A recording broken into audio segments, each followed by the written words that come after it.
서울 송파도 2억 폭락, 집값 2차 하락 온다? 여러분 어떻게 생각하세요? 저는요 지표를 가지고 여러분들에게 계속 분석을 해드렸는데요, 이게 그렇게 틀리지 않습니다. 거의 말입니다. 여러분에게 말씀드린 대로 이자 앞에 장사 없다는 이야기가 현실이 되고 있고요. 예, 영끌에서 집 샀던 사람들 집 던지는 거 굉장히 많아졌고요. 여기에 경매시장에 가보면요 아파트가 차고 넘칩니다. 이런 것을 감안을 해보면 결국 올 것이 왔다. 저는 그렇게 분석합니다. 일단 말입니다. 오늘은 제가 종합적으로 다시 한번 말씀을 드리고자 합니다. 이것부터 먼저 보시죠. 석 달 새 송파 파크리오 집값 하락액 2억 5천만 원입니다. 2억 5천만 원이요. 적지 않죠. 물론 오른 만큼 떨어지지는 않았어요. 2023년 1월 21일에 17억 3천만 원 갔거든요. 서울 송파 파크리오 전용 84.9제곱미터가 말입니다. 이것이 말입니다. 예, 거의 한 8개월 만에 7개월 만인가요? 예, 2023년 8월 29일 21억 7천까지 올라갔습니다. 4억 4천만 원이 올라갔어요. 굉장히 많이 올라가다가 근래에 지금 떨어지기 시작해서요.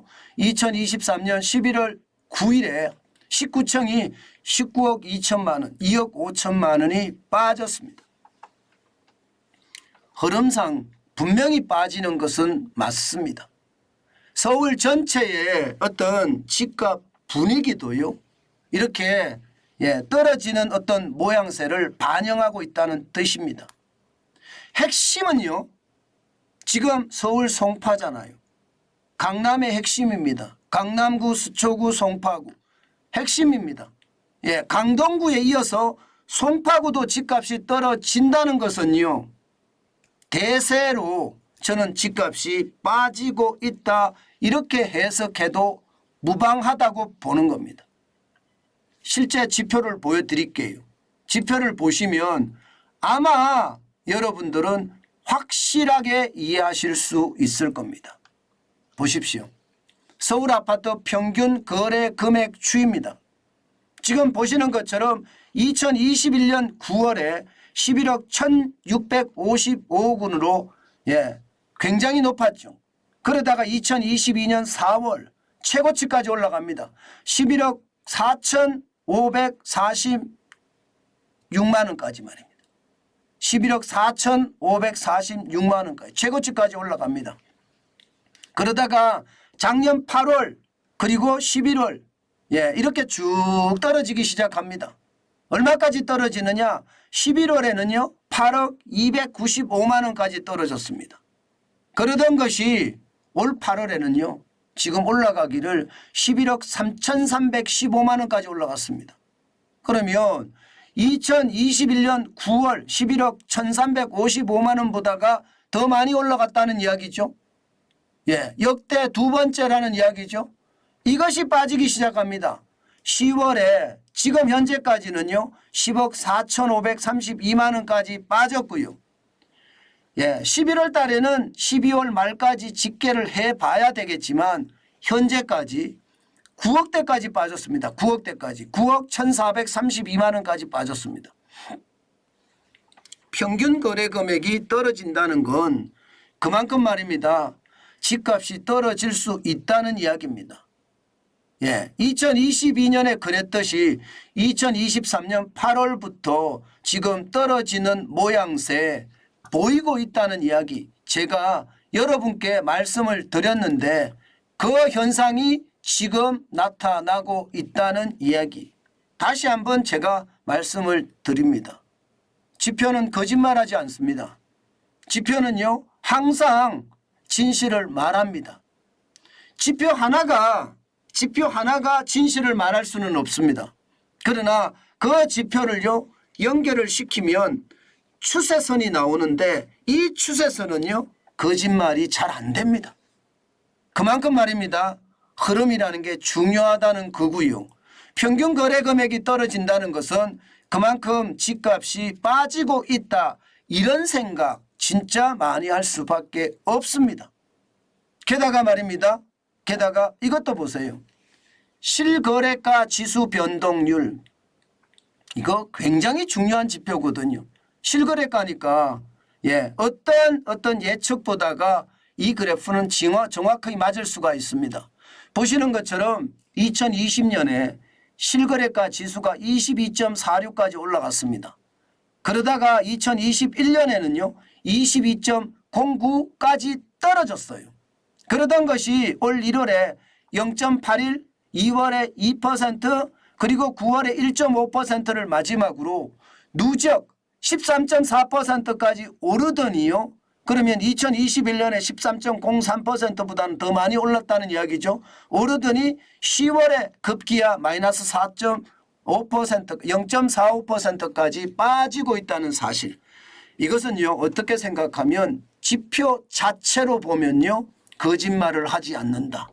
이제 앞으로 어떤 현상이 일어날 것인가 아마 많은 사람들이 궁금증을 가질 수밖에 없을 겁니다. 그런데 말입니다. 이 그래프 안에 그 궁금증을 해결할 수가 있습니다. 이 그래프 안에. 제가 여러분들에게 진짜 여러 차례 말씀을 드렸어요. 2008년 이후의 현상이 앞으로 나타날 가능성이 크다. 공급이 안 되고 착공이 안 되고 인허가가 줄어든다고 이야기는 하는데 정부의 정책은 시장의 공급을 중심으로 하기 때문에 저는 문재인 정부처럼 규제 중심이 아니라서 이게 집값이 2008년의 어떤 모양새를 닮아간다. 그 말씀을 여러 차례 드렸거든요. 자, 여러분 보세요. 2008년 10.21%가 떨어졌습니다. 그러다가 2009년에 21.21%가 올라갔거든요. 2009년에 21.21%, 2020년에 22.46%. 다른 점이 없지요. 다른 점이 없습니다. 2008년이라는 그야말로 글로벌 금융 위기가 터졌던 시기고요.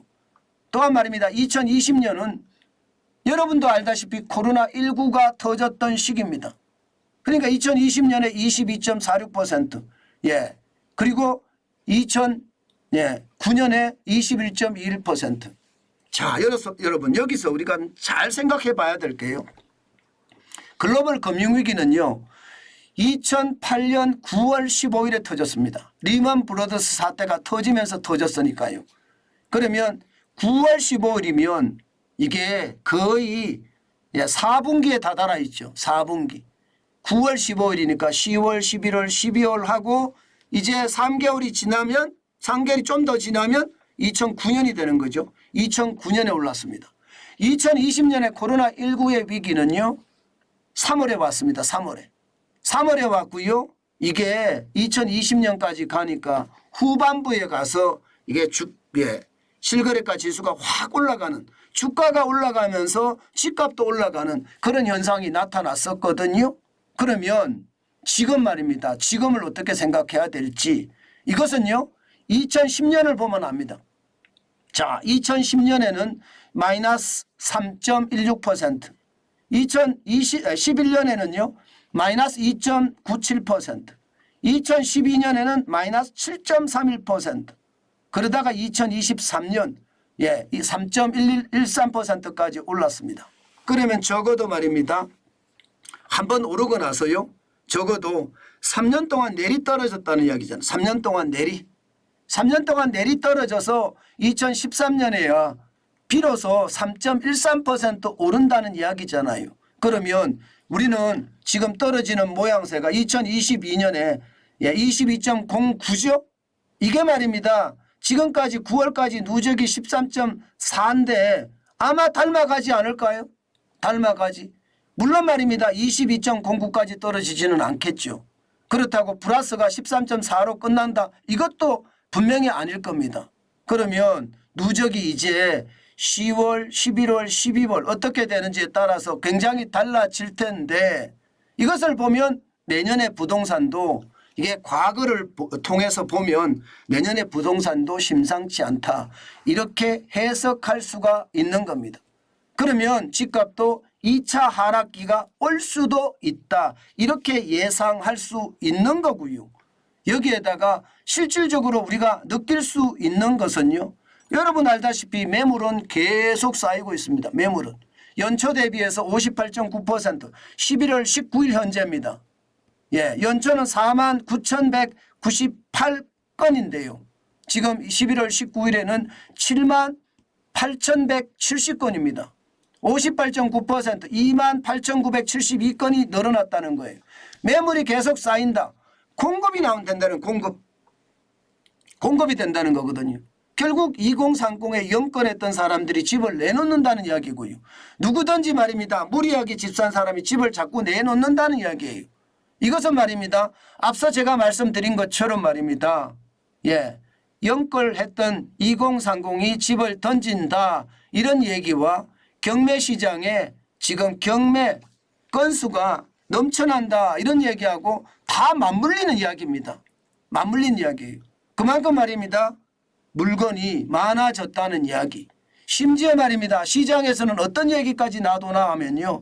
급매물이 아니면 쳐다도 안 본다. 이렇게까지 이야기할 정도예요. 이건 시장의 이야기입니다.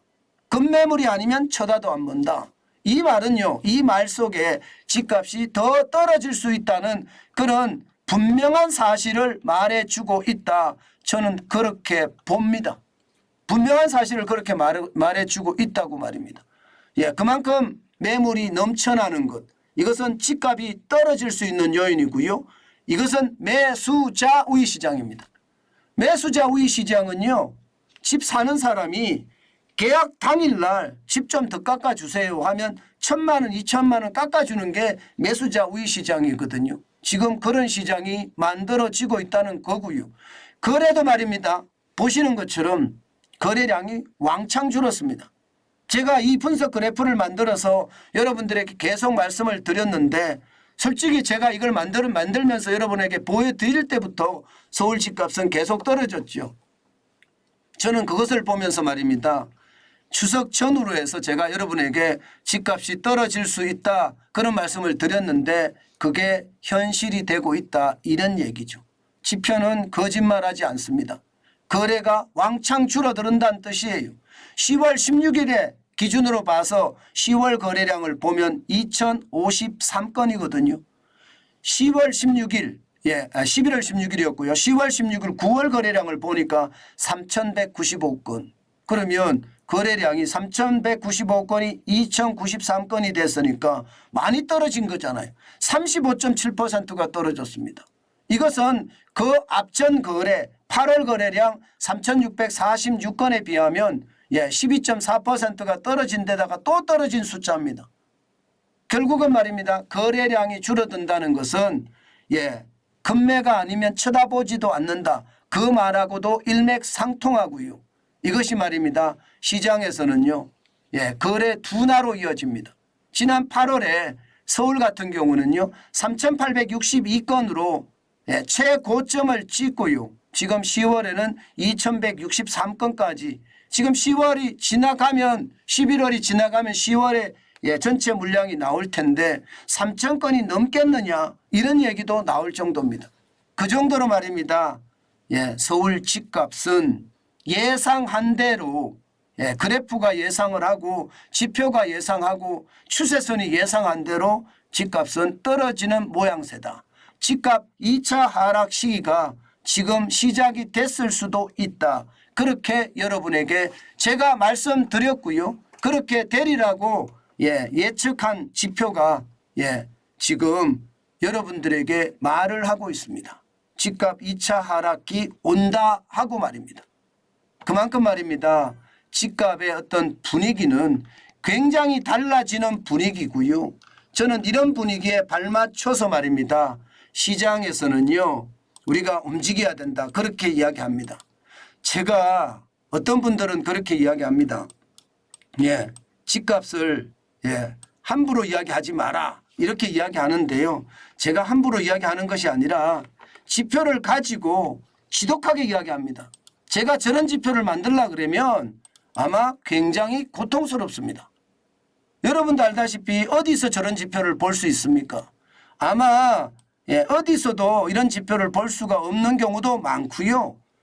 보여준다고 하더라도요. 그 지표가 시시각각 변화에 따라서 변화하는 지표는 그렇게 많이 나오지 않습니다. 그런 차원에서 보면요. 저는 여러분들에게 꼭 말씀드리고 싶은 것은 저를 믿지 마라. 뭐 그것은 당연하고요. 지표는 믿어라. 그 말씀 다시 한번 제가 드립니다.